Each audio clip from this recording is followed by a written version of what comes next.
Hello everyone, welcome back to my channel. मैं प्रीति शर्मा स्वागत करती हूँ आपके अपने चैनल हरी काना दीवानी में। तो फ्रेंड्स, हरी कृष्णा, कैसे हो आप? आई होप आप सब अच्छे होंगे। मैं भी बिल्कुल ठीक हूँ।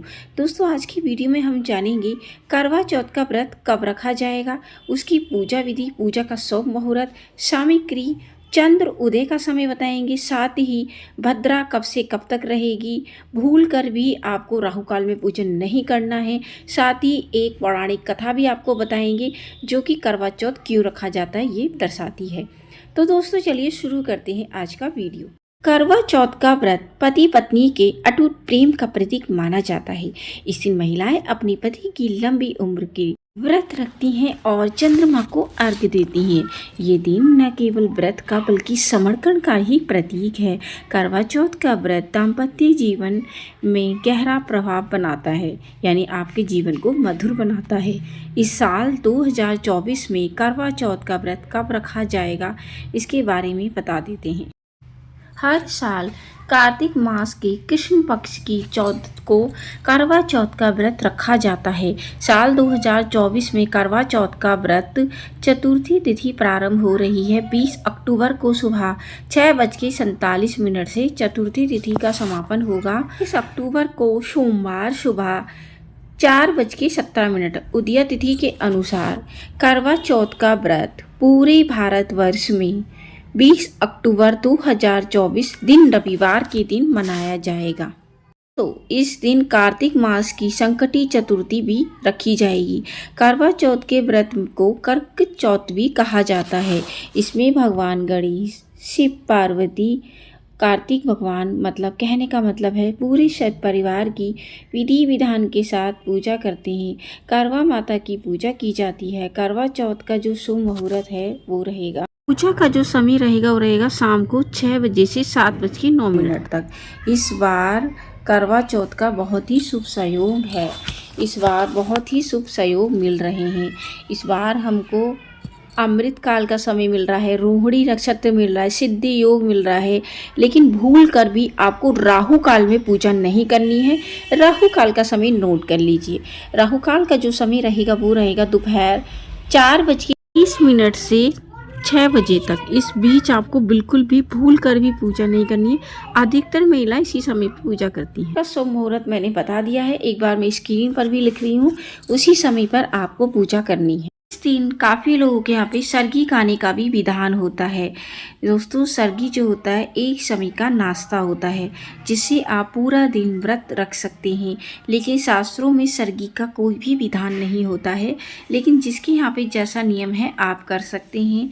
पूजा करने और चंद्र देवता को अर्घ्य देने के बाद ही व्रत खोलने का विधान होता है। वैसे तो करवा चौथ के व्रत की शुरुआत सरगी खाने से की जाती है। कई घरों में सरगी हमेशा सूर्य उदय से 2 घंटे पहले खाई जाती है। तो ब्रह्म मुहूर्त के समय ही आप सरगी खाइएगा। दोस्तों, इस दिन भद्रा का साया भी है, तो भूल कर भी आपको भद्रा के समय में कोई भी शुभ कार्य नहीं करना है। लेकिन इस बार जो भद्रा है वह स्वर्गलोक में रहेगी और ज्योतिष गणना के अनुसार करवा चौथ पर भद्रा का साया सुबह 6:25 से 6:46 तक रहेगा। अब बात कर लेते हैं सरगी की। जिन लोगों के यहाँ पर सरगी खाई जाती है वह सुबह 3:30 बजे से 5:41 तक ही सरगी का सेवन करें। ध्यान रहे, ब्रह्म मुहूर्त बीतने के बाद सरगी का सेवन भूल कर भी नहीं करना, बिल्कुल भी नहीं किया जाता है। चंद्र उदय का समय जान लेते हैं। रात 8:05 पर चंद्र उदय होगा। व्रत आपको पूजा करने के बाद यानी 8:05 के बाद ही खोलना है। करवा चौथ का व्रत सुबह ब्रह्म मुहूर्त से शुरू होकर रात में चंद्र उदय को अर्घ्य देने के बाद ही समाप्त होता है। को बता देते हैं कि करवा चौथ का व्रत सबसे पहले किसने रखा था। तो करवा चौथ का सबसे पहले व्रत द्रौपदी ने रखा था अर्जुन की लंबी उम्र के लिए। भगवान श्री कृष्ण के कहने पर एक बार क्या हुआ था, भगवान श्री कृष्ण को सब पहले से ही पता चल जाता था क्योंकि वो भगवान थी। तो अर्जुन एक बार नीलगिरी पर्वत पर तपस्या के लिए गए थे। तपस्या पे जब वो गए थे तो इस बात की जो खबर थी वो दुर्योधन को लग गई थी। दुर्योधन तो बस ये चाहता था कि किसी भी तरह से इनका वध हो जाए। वो ये नहीं देखते थे कि वो इंसान पूजा में बैठा है, कैसे बैठा है, वो बिल्कुल भी नहीं देखते थे। तो वो उन्होंने क्या करा, 2 छोरी अपनी सेना की तैयार करी, जैसे 2 ग्रुप होता है सेनाओं का, वो तैयार करा और नीलगिरी पर्वत पर अर्जुन को मारने के लिए जाने लगी। इस बात की खबर श्री कृष्ण भगवान को लग गई थी और वो तुरंत द्रौपदी के पास गए और द्रौपदी से कहा कि हे द्रौपदी, अर्जुन की लंबी उम्र के लिए तुम्हें एक व्रत रखना होगा। करवा चौथ का व्रत आ रहा है, आपको करवा माता की पूजा करनी है। लेकिन द्रौपदी ने कहा कि वो तो तपस्या के लिए गए हैं ना, जो जिस भगवान की तपस्या के लिए गए हैं वही उनकी रक्षा करेंगी। श्री कृष्ण भगवान ने कहा, हाँ, मुझे उन्हीं माता ने बोला है कि आप व्रत रखो तो मैं उनकी रक्षा करूँगी। इस पर द्रौपदी ने उस व्रत को विधि विधान के साथ रखा भी था।